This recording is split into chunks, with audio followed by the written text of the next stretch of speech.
Okay, ready? Yeah. Okay. Welcome back to Positive Living with Lolo.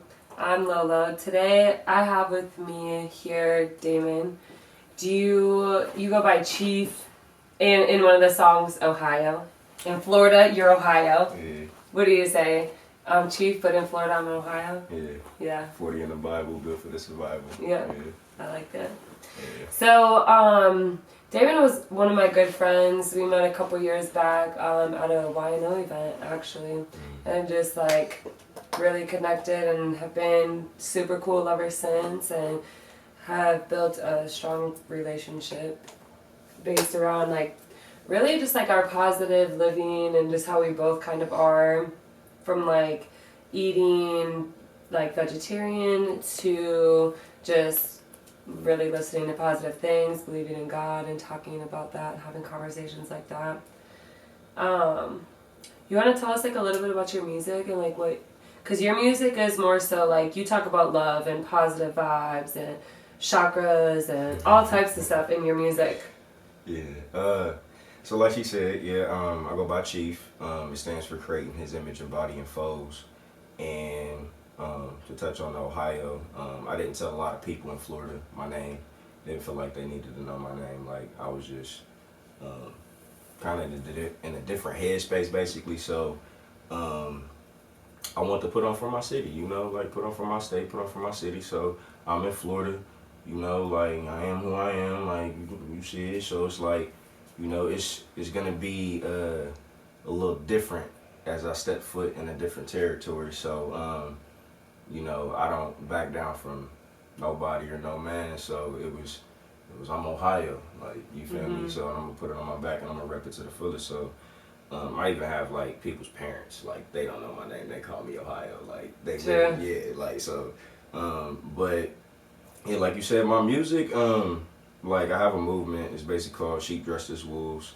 A few years back, I actually went and got the LLC for it, and like we was talking about the Bible. So basically, like in the Bible, there's a scripture talks about wolves in sheep's clothing. So to flip that, you can be a sheep in wolf's clothing. Like there's no need for like a person that does like martial arts or that has all this street cred and did this and that to show off and flaunt that, Right. But when it's a time where you have to be tested in a sense, not that you got to prove yourself, but like sometimes you are put in a position where you have to stand your ground. You have to let a nigga know who you are. So it's like, that's when the wolf comes out. That's when the teeth show. So like my music, like I started off doing poetry, and my grandfather actually was in music, so like it just trickled down. My uncles did music. My grandfather actually was a part of a group called The Students, and on the movie The Crybaby, when the credits rolled, he starts singing like it's the real high voice, like people thought it was a girl. Like that's my grandfather, like it's crazy. So and then my uncles, they had a group in Chicago called Temple of Thieves, and they actually had the Brat sign, not the Brat, Shauna from DTP. Okay. They had Shauna sign to them before she got signed with DTP or whatever. So it just kind of trickled down, and then like I had an uncle that asked me like what sets me apart, what makes me so different from everybody else, like, and like I mean, music is so powerful and so strong, and like it's for yourself first. Like the words that come out of your mouth, they're for yourself first. They're a reflection of who you are, and then who you're talking to is planted. Then they can perceive how they perceive, and they can ask questions if need be or whatever. But basically, he was like, and it dawned on me, like it just, just embedded in my system, and I was just like, I want to talk about like real stuff that happens and like real things I've been through and like things that I know about, but like stay in my lane, like shine a light on it, and like to really touch on that, like rest in peace Nip, like he really did that. Like he talked about what he was going. He was a rolling 60s trick, but like when I got hip to him in 2012, like he was with Don Kennedy, who was a Pyru. Like he was all in the 400s with YG, throwing up neighborhood. Like that means something. That means something big, especially like growing up in Columbus, like growing up around Bloods and Crips and being, embedded in it. And it's like when you see somebody that's like out there and they like, whether they banging, they active, whether they not, but they have a certain title. Because titles negate things from being anything else, pretty much in this world. Like if you're a black man, you're black. You're not Dominican. You're not Jamaican. You're African American. You're black. You feel me? Like titles negate things from being anything else. So like him being a rolling 60s, Crenshaw Mafia Crip, you can't be positive. Right. But you turn Crenshaw into like Venice Beach, basically. Like it's crazy. Like it's crazy how you can take something negative and make it positive, because in every single negative you can find a positive, but in every positive you don't always find a negative. Right. You make negatives. Right. So it's like with my words, I'm going to be me. I'm going to be real, but ain't none of these niggas out here shooting everybody, having all these girls. You ain't doing all that every day. Bro, like a lot of people got kids, got bills, and they be having 4, 5 kids and they ain't even rich. Like you can't even maintain like that. So it's like my video that's out, Chief Cornerstone, spelled with a K.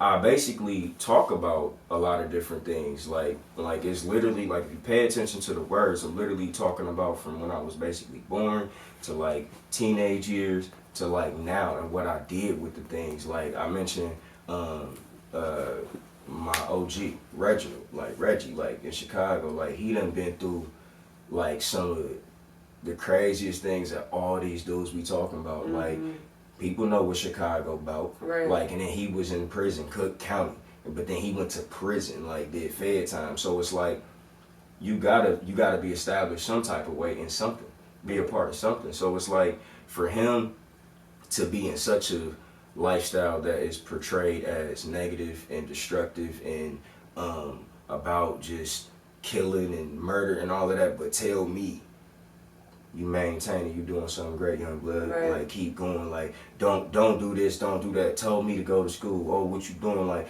every time I got down about like having like $1,000, but then having to pay all my bills and having like when I wasn't vegetarian, eating turkey hot dogs and smoking weed to curb my appetite. He telling me like, at least you maintaining, like you gotta keep your head, 10 toes down. So it's like, hearing all those things, that's just like, I'm just me. Like anybody that's met me, like I am not afraid to be me. Like I call my grandma nigga, my mama nigga, your dog, your cat can be a nigga. Like I am just me. And it's not like, I'm not saying that in the sense of like to be negative, but I'm saying in the sense of like how raw and how real I am, how blunt I am, because I grew up where my grandmother would like be like, if she didn't like some shit, she'd tell me, it's ugly, you ugly, but I love you.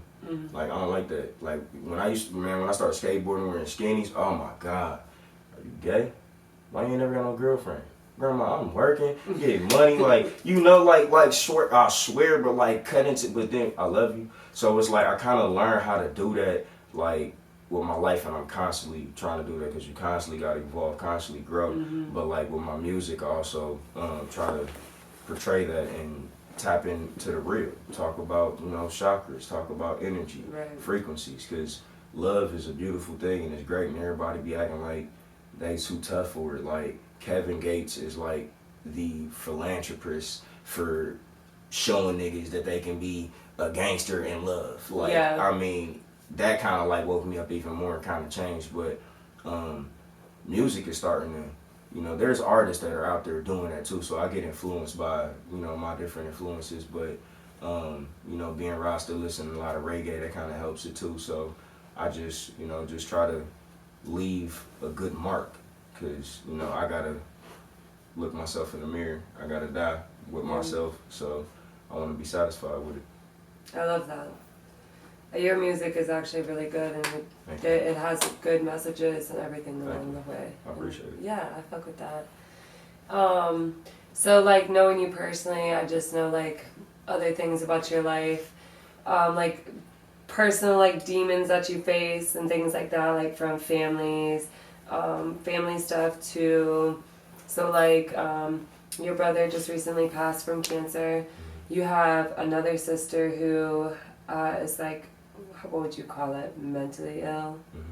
Mentally ill. Yeah. Handicapped. Yeah. So those are a lot of those are some of like things that a lot of people experience, but a lot of like people don't experience. I've never experienced cancer or mental illness or anything like that goes deep like that. So how have you maintained like going through the process with like your brother having cancer and still continuing to put out positive things that aren't too deep and get like, you know what I mean, off and angry, or because it's easy to be angry about cancer, it's easy to be angry at God, it's easy to be angry at your mom. So how do you maintain that positive lifestyle in the midst of all of that? I mean, the Most High, I have no explanation for how I continue to go. Like, I just worked a 12-hour night shift, took a 2-hour nap, and now I'm here. You know what I'm saying? Like, and I just worked 60 hours, and I go back to work tomorrow, 72. So it's like I just go. Like, when my little brother first got diagnosed, like, I mean, it's certain things, like certain nostalgia that we can just tap into and be right there and talk about it. Like, it was crazy. Like I felt disrespected because my little brother was 5 years old. You feel me? Like, he didn't even start school yet. Like, he was in like preschool, summer camp type shit. Like, wasn't even school for real. So, when he got diagnosed, like, I didn't believe it. But like my mom's, like, me and my mom's, we never really had a good relationship. Like, even when I was a shorty, like, I mean, my mom didn't hug me. We didn't tell each other we loved each other. Like, my mom cutthroat. Like, my mom, I seen my mom beat up my stepdad. Like, my stepdad was a bodybuilder, bro. Like, I'm talking about this nigga bench 500 and the weight to come next to his head, like, he be hanging down, like, on a bar, on a steel bar. Like, and she done whooped this nigga. Like, my mom, they called her Rocky. You feel me? So she beat up when she was a teenager. She beat up a chick in Madisonville at New Life Temple at church, in the middle of church. Like, she tried to run into the pew. I went in there and bopped her in the pew. Like, you can't get it. Like, the Holy Spirit's not about to help you. You feel me? Like, she was not. I'm telling, like, my mom is cut. So it's like that's why, like, I'm a little cold. I'm a little just like cut just straight to it. But like, me and my mom, we wasn't talking for a minute, and I had just moved to Cincinnati for my first time since I was 5 years old. I had moved back and just met, like, basically just really met my dad first time, and nigga trying to tell me about responsibilities, and I done had to get mine. Like, my first apartment was 17. Like, I've been taking care of myself since I was 14. Like, I was selling grippos in Columbus, shutting down school. The lunch lady's talking about they ain't making no business, and the freaking principal telling me I can't sell grippos no more. Like straight facts, everybody know. Like, it's like I literally have had to do. So it's like when he told me about responsibility, like, you know, that my mom is like this, so I had to get my own. So, like, I'm in my own mind of my own business, you know, like, finally trying to gain some peace, because all of this, like, life will make you angry, you know, growing will make you angry. And, you know, when you go through certain heartaches, like, my little sister was born with the most severe case of cerebral palsy, so she was born with being handicapped. Like, she's never been able to say my name or tell me she loved me, so that's always been embedded in my head. And I having my dad and my mom, so, you know, I'm finally getting to my space. I'm in school. I was in school for accounting, and, you know, I was maintaining like 3.5 GPA, had a good job. Like, I'm good. Got my car, got my place. She tell me this. It just didn't seem real. So, you know, but I reacted as anybody would react, and then I can't explain it, but a peace came over me. Like, it was just like I knew that it wasn't real, because he was 5 years old. Like, he hasn't lived. He hasn't done anything to get consequences, because we don't get judged until judgment day. I believe in not judging people and not judging yourself, and I believe there's a time where we have to face everything that we have not had our consequences met for. Because while you're in the world, because it's like, if you believe in Christ and you're like, by my stripes you are healed, nigga, you get punched, it's gonna hurt. It's gonna heal after a while, but it's gonna hurt. But to be completely out of that, you have to get to that outer body, into that next level of what the afterlife is. So on this earth, there's consequences, and that's the same like as your actions, your words. There's consequences. So that's how you are kind of prejudged in a sense. So I felt like him being deemed as having cancer was for us. I felt like it was for the family. I felt like it was to test our faith, to test our strength, to see if we was going to be mad at God and blame God and not hold on to faith and not hold on to those things, So I told my family this. And I've always been the black sheep. Like, I've always been different, weird. I never followed suit to nobody. Like I'm blood, cool with Crips, like cool with GDs, like I don't give a fuck, like I fight blood, like it is what it is, like a man is a man, like but I'm not about to let it dictate anything. Like I said, titles negate things, and I will not follow suit to the norm. So basically being like that, like my family has a certain outlook on me, so they wasn't paying no attention, you feel me? So I mean, bro battled it for years. I mean, when I tell you this nigga is the strongest nigga I ever seen in my life, like I don't never know no 5-year-old to get chemo and be smiling, playing the game, chilling. Like I remember one year he had to get 15% of his lung taken out because he had nodules in his lung. As soon as surgery was over and they woke him up, fuck that oxygen, let me get my game system. Like dead ass, like grown men cry. And shit like that. My little brother's strong. Like I ain't never seen nothing like it. So like that empowered me too. Like how I'm gonna be salty about it. Like he cool. Like he going through it. Like I know deep down it's kind of bothering him. He in pain and shit. But he be cool and like he enjoyed his life as much as he could. So as it continued, like life is kind of strange, and I look at life very different. I'm kind of deep, like as my thoughts run and as I am a person, as I be by myself, I'm deep. So in depth, how I perceive it is as life continued for him, as he was struggling and as he was actually beating it, because there was times where like the reason I like started to change my diet and wanted to become vegetarian was because my family being from the islands, we had ties with Dr. Sabi. And my little brother actually had the alkaline vegan diet and didn't have to go to the doctor, didn't have to get chemo for like 3-4 months straight. And then all of a sudden my mom switched his diet back. So with that being said, he still fought it strong. But it was 5 years that he dealt with this. So throughout them 5 years, I look at it in retrospect to my life and what I was going through with my relationship with my mom and my family. And there was a time where when she told me that he got diagnosed with cancer the first time, I dropped everything. Like I drove 16 hours to West Palm Beach. Like I quit school, gave her my apartment, I just moved. I had to go help her. I had to go be around my little brother. My little sister was 3 years old at the time. Like my mom has deteriorating back disease, so like her back was falling out. She'd be in the hospital in the ER.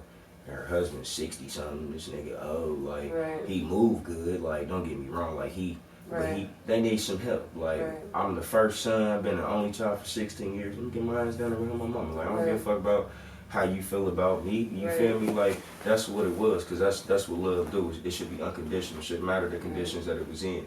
So basically, I went down there, gave up everything, and throughout that whole time, it was hell. Like I was helping her, but she made it hell for me. Like she wanted me to like help her out, but also as I was trying to pursue like my aspirations, like, it was a problem for her. Like, she's never helped me with college, school. My mom was making over $120,000 when I was 14 years old. My mom has every single accolade it is to be a nurse. Like, they moved her from Columbus to Florida. So my mom, you know, she could have helped her only child out, you know, as I graduated, but she didn't. So I figured it out, I did my own thing. So it's like, as I'm there helping her out and I'm in barber school trying to do that, you know, it was tension. You know, it was a lot of mental abuse and a lot of just like unnecessary situations, unnecessary conversations, unnecessary anger. Like, you have the choice to be angry. You have the choice to like come to a situation with conflicting mannerism. But if you come to a situation with conflicting mannerism, you're going to receive that back. So if you have an issue, why not deal with it lightly? You know, like, so it's just crazy because, like, I'm such a hothead, and I was such a, well, I'm not such a hothead no more. I was such a hothead at the time that I couldn't see through everything, and I couldn't come to peace with myself. I was just reacting. I was just letting it bother me. So I was angry. I was going through stuff. I ended up having to get foot surgery because I found out that I was basically walking, working, doing everything on a broken bone. I was crushing on a nerve for 3 years. So I had to get foot surgery, and, you know, she was like, well, you know, you came out here to help me, I'm gonna help you out. And as soon as I got foot surgery, there's no help. I had to stop going to physical therapy. Like, my foot is still jacked up. I still got patch, like a patch of fluid and everything. Like, I mean, I still have permanent nerve damage, still have issues, but, you know, I push through. But it's just like the help that I was supposed to have, I didn't have. So I had to go back and do my own thing, and then I got hit by fucking boys. I was in Riviera. Well, first, when I had the foot surgery, I used to go to this area and smoke in West Palm Beach. It was like the Intercoastal and the water be there, so it was beautiful. Like, just go there and vibe out. Like, trying to like change my thought, trying to catch, you know, all this bad energy and do something positive with it and just release it. And at this time, you know, I would be up early in the morning watching the news with my stepdad, and they'd be talking about niggas getting shot where I'm at, in they car while they chilling. So I went and got me a strap. And after that, got caught in Riviera and was facing a felony for with the gun, because of the gun. Because of the gun. Bitch ass nigga pulled me over. It was illegal how he pulled me over, and I got a smart ass mouth and I know the law. So like, he hit me with some, you speed, and I don't got a speed gun, but I know how fast was you going? Like, what? That's illegal. You can't even talk to me. Like, oh, I smell weed. Like, no, you don't. You stand outside the car. Go do some investigation. So of course he ain't like that. You know, I got roped, and the gun was registered to me. They let me go. Like, they dropped the charge. Like, well, I didn't know they was gonna do that shit. Like, I ain't never been bent up for real. Like, I'm calling my OG trying to get advice. He told me, like, yo, bro, you good. It ain't shit. Like your bond wasn't even nothing. Like, stop. You feel me? So that kind of like had me cool. But during this time, my barbecue I was going to was getting shut down, and all of a sudden, my mom was having weird energy in the house. And mind you, like, I just had foot surgery, so I'm barely really working. But I'm still in school. I'm still trying to do everything I'm still trying to do. Like, no matter what, still persevere. She tell me that, what, you ain't know? I'm moving to Georgia in 2 weeks.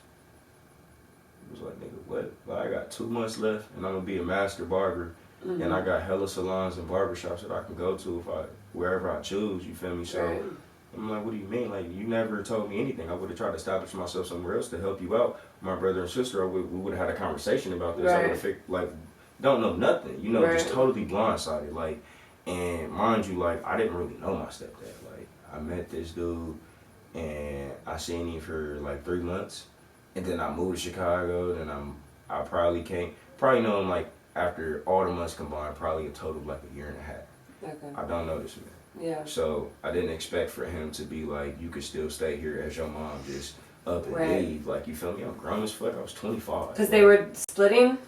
I guess she was splitting up with him. Okay. You feel me? So she ain't really, she told me he was cheating. I don't believe it. He loved her dirty draws, but you know, it is what it is. I don't know what happened. Did you just say he loves her dirty draws? Yeah, it's an expression.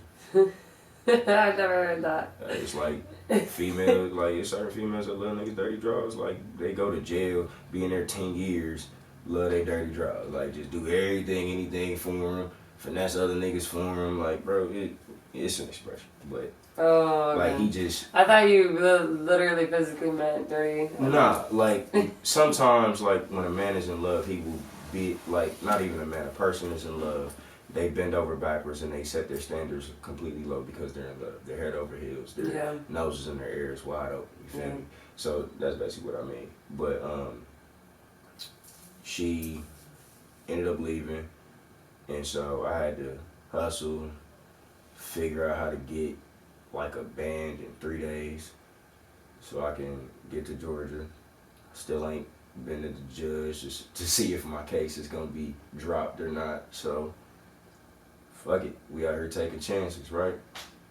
I hopped on that road and went to Georgia, and then like a week later got the call. They told me it was dropped. I was cool. Thank God, because I wasn't gonna go to jail. They was gonna have to catch me anyway. You feel me? Yeah. It wasn't gonna happen. You gotta be fucked up.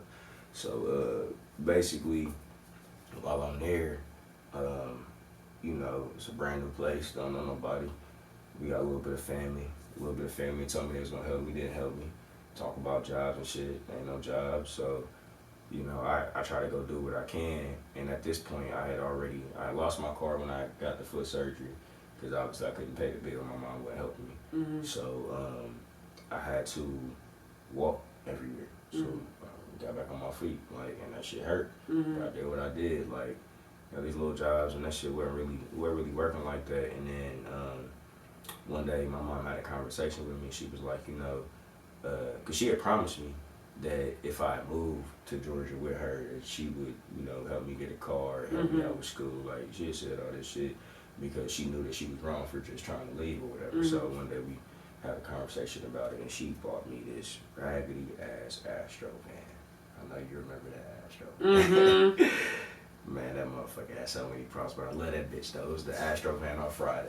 Yeah, dude. Even though it had problems, it was still really clean on the inside and nice and smelled good. And hey, I love the Astro vans. They're lit. Hey, it was big lit. It used to have all the homies in that bitch, and I drove that bitch from Georgia to Ohio. But so I mean, it was good, but it just like I spent like $3,000 on it in the first month, just fixing it up, trying to get it to run correctly, type shit. So, because in Georgia they got them one laws where you gotta get your car checked, like for the fumes and the emissions checked, type shit. So it was a whole lot of shit I had to do. But long story short, there was this job that I had that was killing me basically. Like I was doing the FedEx warehouse bullshit. They had us on the schedule where we was working from like 10 p.m. to 4 a.m. But they would cut it short sometimes to like 2 a.m. Like, I mean, I worked a whole 5 days and got paid $100. Oh, wow. Type shit. And every day I came home, I had to ice my bag, I had to heat it. Like, I had to take perks, I had to take Vicodin. Like, my shit was fucked up. Like, so, like, she was trying to, like, show some empathy, I guess. And was like, you should quit. Like, you ain't gotta do that. Like, just why don't you just, because I had my license being transferred for work to that state so I can work in that state. Right. So I was gonna be making good money and be cool again. Like, so she was like, why don't you just quit? So the day that I decided to quit, she woke me up at 6 o'clock in the morning, screaming and yelling. Screaming and yelling. Now, people that know me, they know how I react to somebody that's really angry in my face. I usually laugh or I'm just super calm because you look funny as hell.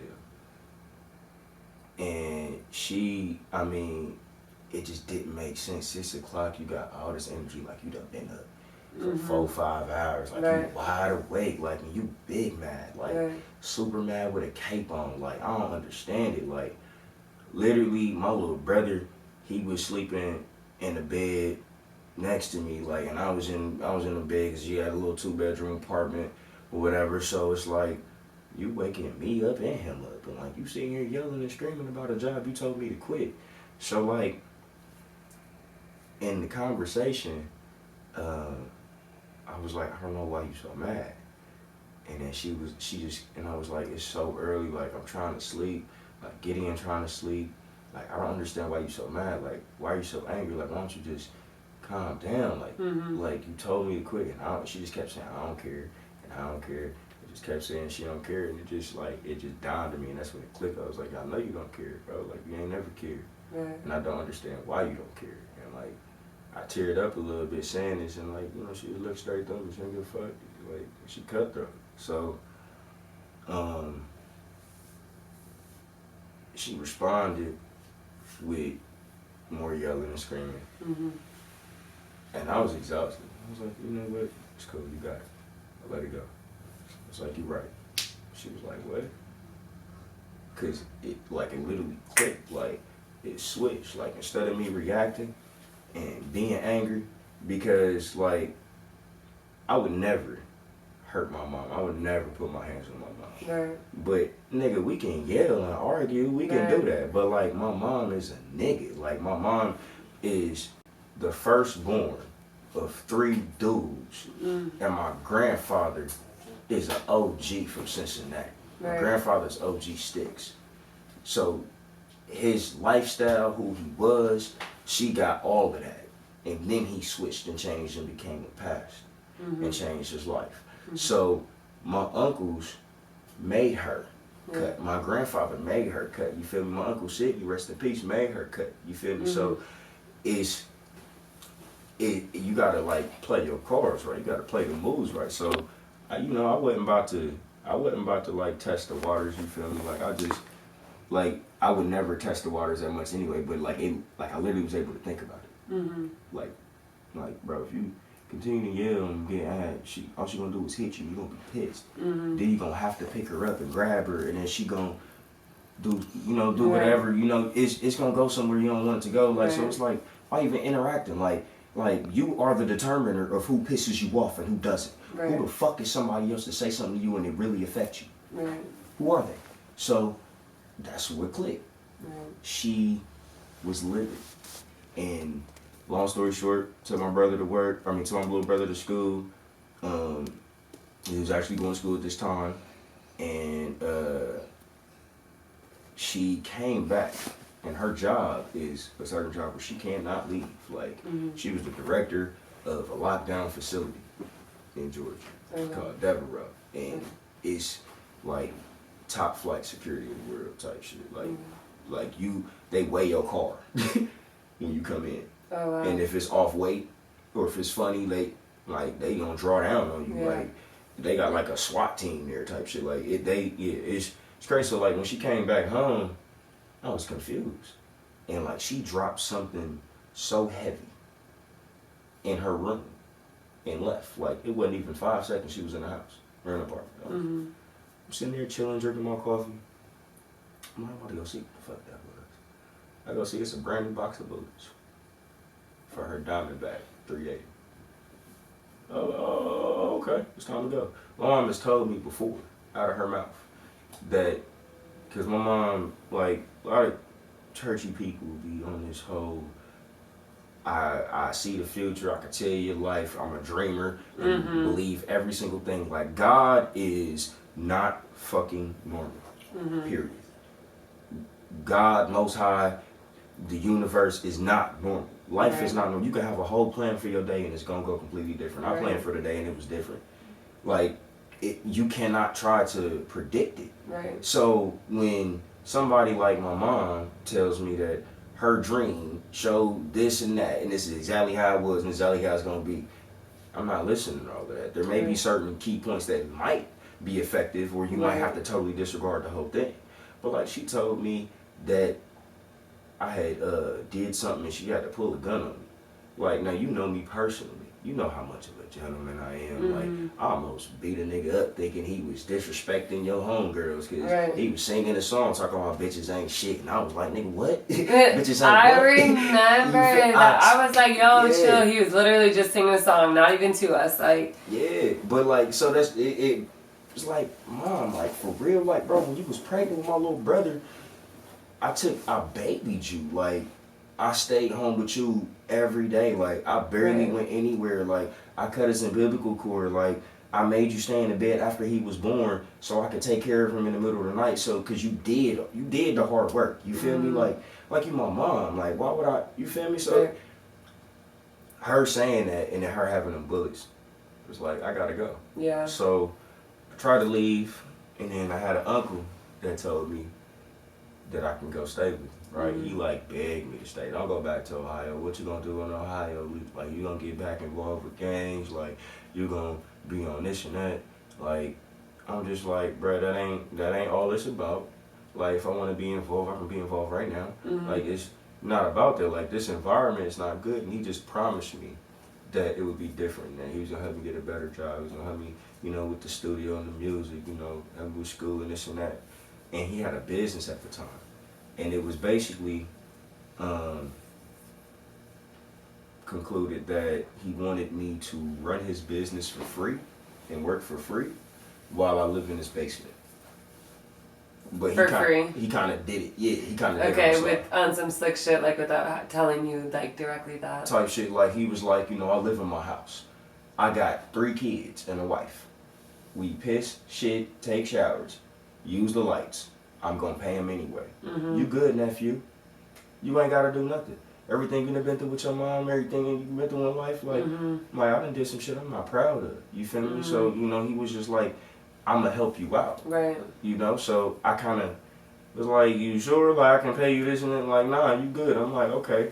And this is when I had switched to being pescatarian. Okay. And I did it even more so because I didn't want him to feel like I was eating up his food or anything. So, like, I maintained on my own. I did my own thing, made my own food. Like, you know, po man meal. I'm making tuna and grits. You feel me?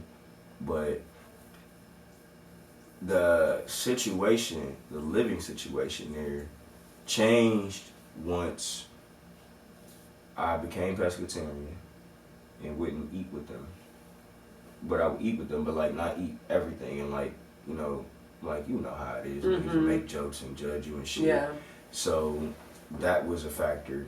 And then when I stopped helping him out at his game store and worked my job and started bringing in that bread and working 100 hours in 2 weeks, like, he was salty for real. And this fool would pull a gun up on him. Like, I lived in the basement. I would walk up the stairs. You can hear me walking up the stairs. I'm on the phone sometimes. I open the door. He'd put a strap on me, fully loaded, one in the head. Yeah. Pointed dead in my fucking face. And he did this like 4 times. When it got to the 4th time, him and my aunt was sitting on the couch. I'll never forget. He was sitting right here. She was sitting over there. And they was like catty corner basically from each other. She was watching TV. And I walked upstairs. I opened the door. He pulled the strap out. He was like, I almost shot you. I was like, bro, you ain't gonna do shit with that pea shooter. You're not gonna do nothing. You're not about that. This first time you ever had your gun, you willy-nilly, so now you just pulling it. Like, you too old to be acting like this, bro. You're not gonna do nothing. He said, you ain't gonna do what? Man, he unloaded that clip, popped that thing out, put that clip back in, popped it, and pointed it at me. And I just looked at him and, like, I switched the subject, like, so smooth. I made a joke. Like, I was like, nigga, you ain't gonna do shit. Like, you shoot me, you better fucking kill me. I swear I'm gonna rush the fuck out you and break your face, nigga. I'm gonna light your ass up. You feel me? I don't give a fuck. But that family shit went out the door at that moment. Like, my mom just bought a box of bullets and you knew about it. And you keep pulling the strap on me. Then I address it because every other time it's like, ha ha, he, you know, like, you joking about, like, all right, you ain't gonna do nothing. Like, you know, like, this time it's for real. And this is what you do. So I deposited that, but I switched the subject. And that night, well, not even that night, 30 minutes later, because, like, I went downstairs after that, and I was down there just chilling in silence, like, just thinking, like, this motherfucker really just pulled a gun on me, like, he don't know who the fuck I am. Mm-hmm. Like, I'm the only real one.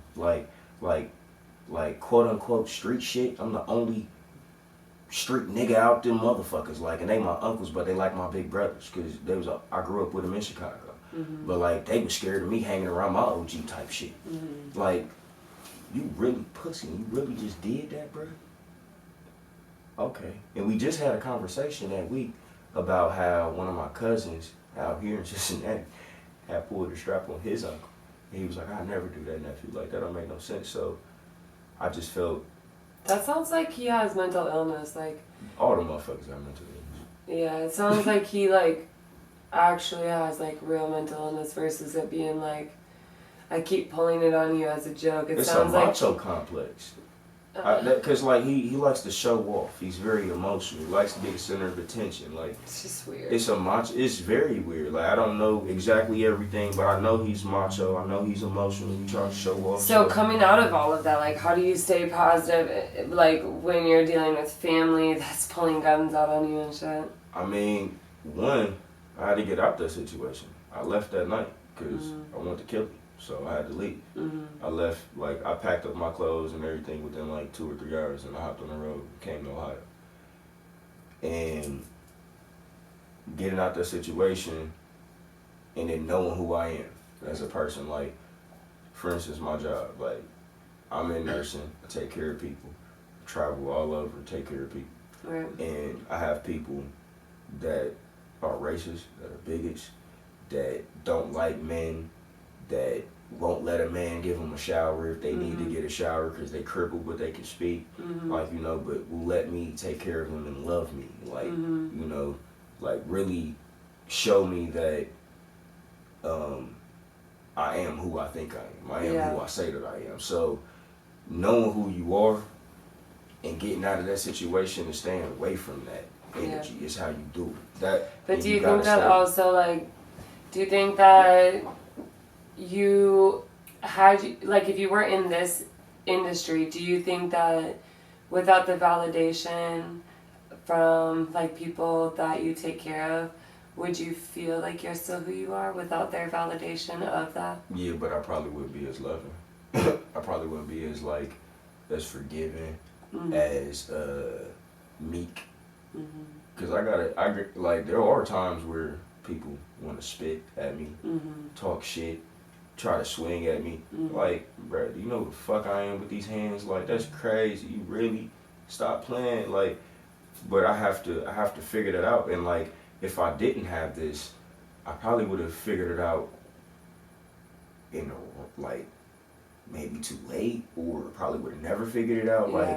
Like fighting is something that, like, as a man, like, as kind of like what we like we like sports, we like shit like that, like that. And I grew up in that. My grandfather's a boxer. I grew up doing martial arts, like, grew up around gangs. Like, fighting and violence is a product of the projects and a product of any person of color, for real. So it's like, when you grow up in them type of environments and situations, that's always kind of going to be a part of you. Like, I'm kind of probably always going to be a little aggressive, but there's balances that we have to figure out. And I really don't know if I would have been able to, like, really tap into it fully. I mean, I definitely woke up the last time I got shot at, and my homie had a gun in his stomach, basically, and dude, gun locked. So when it jammed, and, after that we got shot at, it just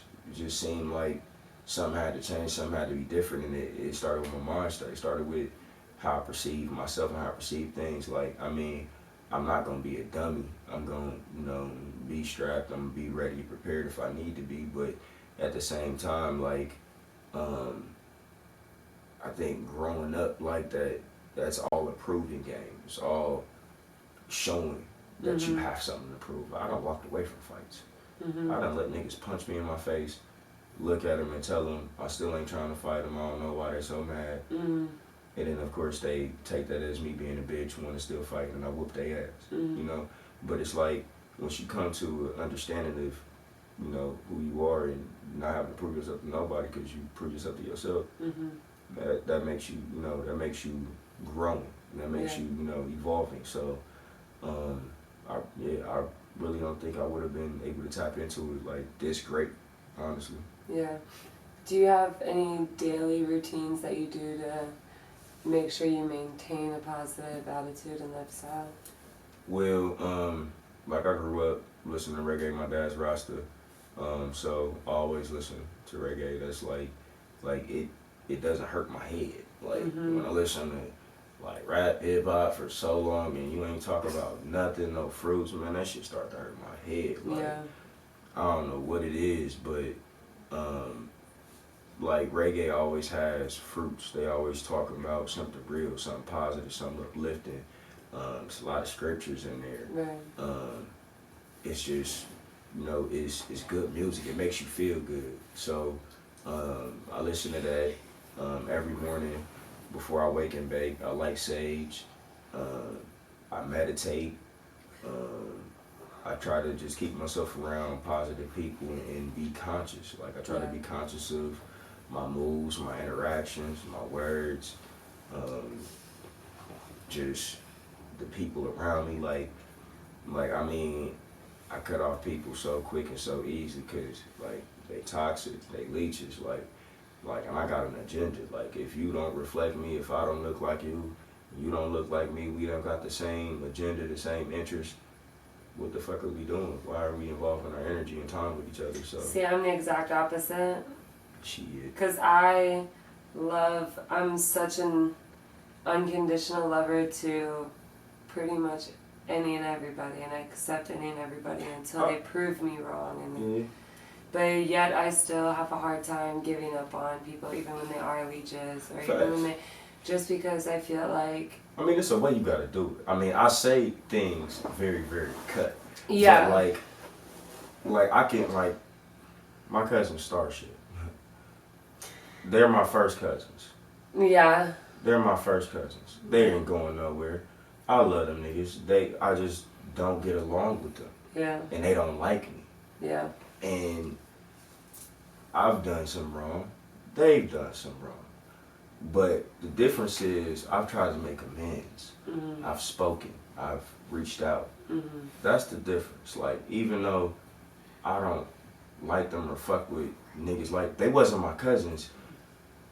Yeah. But, you feel me? Yeah. So that's what I'm saying. So it's like, even my enemies, like, I got people right now that still owe me money. I done fronted. Mm-hmm. I fronted some work to and they ain't gave me no money. And it's like, I still have in my vicinity and still treat them with love. Like, I'm still cordial, but there's boundaries, that's it. Mm-hmm. There's, you can't never try me, I'll slap you type thing, you know, like, for that situation per se. Mm-hmm. But it's like, if I don't like you, it doesn't mean I have to deal with you like I don't like you. Right. I can still deal with love because that's a reflection of me. Right. That would be me reacting to how you are and me not having that balance or that option to make that choice. Like, that you're literally just stuck. They made you angry. They made you feel like you were embarrassed, so now you got to retaliate. Like, who was that person? Like, like I got a song coming out on the EP, Epiphany's coming like next week, 2 weeks or something. Okay. But like I actually to the Act Broke Stay Woke, and I like that. Appreciate. One of my favorite. Appreciate. And I said, and that was real because that was when I was living in my car. Mm-hmm. That's why I wrote that. I was living in my car. I had to get it. But basically, I said, because don't nobody know your past to see how far you come. Because really, like, you can have somebody there with you on your hip every single day. They gonna perceive it differently. Right. They don't know what you're going through internally. Right. Can't nobody tell you nothing. Right. And you really just have to constantly be your therapist, constantly be your best friend, love on you. Like, that's how you deal with those people. That's why you're able to deal with them so well, because you loved on yourself so much, and you absorb that unconditional love and that want to love and that want to aspire to be that person that brings that positivity and invest that. So like you're doing that in a sense, and I do it in a sense in my own way. But you know, that's like, you have even empowered me to be more positive and be you know, more loving and more caring. Like, cause I mean, like for real, if I didn't meet you, I probably wouldn't be full vegetarian, pretty much vegan. I probably wouldn't be as conscious of my anger because that really pissed you off. And so I feel like, you know, just being, it did, bro. Like you was so mad, bro. You were so mad. It's because this man literally, like, if somebody just looked his way, he'd be like, the fuck are they looking at? Bro, bro, so many men, bro. This is a perfect platform for us to do this too, because remember we was gonna have this. You gonna remember exactly what I said. So a lot of men out there, bro, like comment, tell her, inbox her, whatever, bro. It do mean something when a man looks at you too long. That is a problem. Like no man should be checking you out. Like I mean, if that's your orientation, by all means, do what you do. And if I fucked that up and didn't understand that, my bad, but it still wasn't gonna fly, bro. But literally, if like, especially in Columbus, like we fight off that. Like you ain't gotta say nothing to, like I done been in Easton Mall as a shorty, a nigga look at me. He just looking, he circled me around. He square up, like for real, like it goes down just off looks. Like I don't know why, but I've gotten better. Yeah, I ask you now. Yeah, that's just like something that I'm just like, I'm not used to like being angry over a look. It's how they look. Like because I used to think that everybody was looking at me, but then I realized like even if people are looking at me, it's probably not in my head as negative as I think. Right. And so like right off rip, if I'm getting defensive over them looking at me, I feel like that's almost an insecurity with me instead of them. And so I mean once I realized that, I kind of just like backed off of being angry about people looking at me. But I don't know, I just never used to get that mad. You be ready to fight, like sometimes I do. I mean, so, but I mean, I hate to like make it like sexualized, but it might be a man thing. I don't know. I really don't know. Because I mean, women can go to if people look at me crazy and for a long time, okay, but like you can look at me for a short time and be crazy and be looking at me crazy. I'm man, what's up? What you looking like that for, bro? Like I don't know, man. Like sometimes people's faces are just ugly. Yeah, they just look and they don't even know. Like you know what I'm saying? I'm sorry, positive living, my bad. They don't even know what they're like looking at. You know, they just, or maybe like sometimes they're zoned out. Like I was walking and the other day, this dude was like, cheer up, like maybe smile. But I was so in the zone thinking about something and not even like, not even paying attention to the fact that anybody is even around me when I'm walking. Like I'm literally just focused on my walk and just thinking. And when he said that, I was like, oh, I mean, I'm fine. I'm just like, I was just zoned, you know? The focus face. Yeah, so it was like, you know, he thought that I was feeling some type of way, but I really was just zoned out, focused on whatever I was thinking about. Mm-hmm. So, I don't know, I just be thinking about that too. People used to tell me that a lot too. When I was younger, going through a lot of that anger. That why am I so angry? I should smile. I haven't gotten that in a long time. Now that I think about it for real. That's amazing. Yeah, it is. But if you look at me crazy, bro, I'm gonna see what's up. But it's positive living out here now. Being on that fighting shit. You wanna say hello, that's cool. Nah, she dressed as wolves. Like, we ain't on the fight. We ain't on none of that. None of that. Yeah. We are promoting positivity.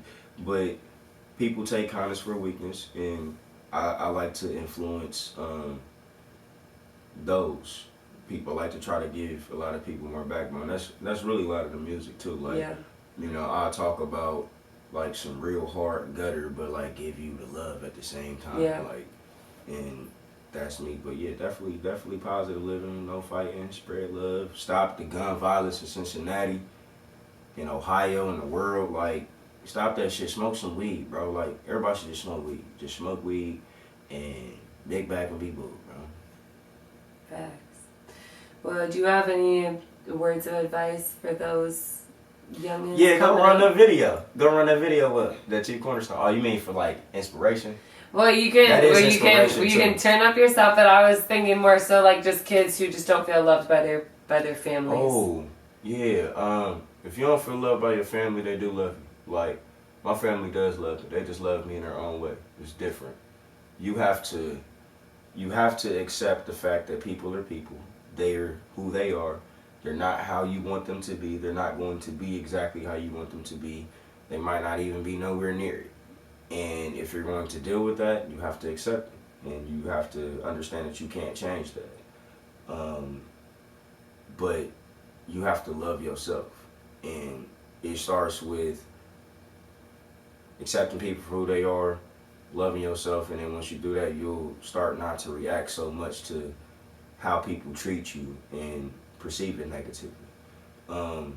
Or if they do treat you negatively, you not gonna care. You gonna laugh. Like, I've gotten so much better. I laugh at so many more people now. Like, Yeah. I mean, or ignore you. Like, I thought about it, like, you know, in royalty, like a king. Somebody could say something crazy to a king, like totally disrespectful. He ain't gotta say nothing. He doing what it is. Yeah. Or he snap his fingers. Yeah. It's over for you. You feel what I'm saying? So it's like your words are powerful. Like, like they may be trying to hurt you, but you could actually hurt them with your words, and that may be the last time that you hear from that person, and then that blood is on your hands, and that thought is on your conscience. So, you know, you just have to be mindful, but be mindful of yourself. It's okay to be some self-centered, to gain that balance in yourself. Spread love, give what you want to receive. You feel me? Like, if you want to receive love, give love. If you ain't getting love, still give love. Like, it is what you make it. Life is what you make it. The world is yours, how you perceive it. So you have to create it. Like, it's not gonna happen overnight. It's gonna be hard, but if you strong and if you durable, you can endure it. So just stay 10 toes down, chin up, chest out.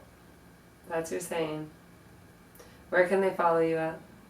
Chief Third Base Dame on Instagram and at Third Base Dame on Twitter. You can find me on every single platform with the single meal portions. Chief Cornerstone. Hey, where's meal portions? Where'd that come from? Shut up. You really want to talk about that? No. Right. Okay. Right. Yeah. Meal portions is about her. Because I fell in love with her. I'm a real, I could talk about it. It happened. She actually mentioned in another song too. What song? Chin Up, Chest Out. That Smoking Fonto bumping Draco. What's Draco? You know me the bitch, baby. You know me the bitch, baby. Right. So. Oh, okay. Right. Y'all gonna hear it. So Epiphanies is coming soon. Chief Cornerstone on YouTube. Like I said, Chief Third Base Dame. Love, peace, bless, coconut oil. Coconut oil. Alright, it's all love, you guys. Thank you so much. Comment, like, share, subscribe, all of that. Peace out.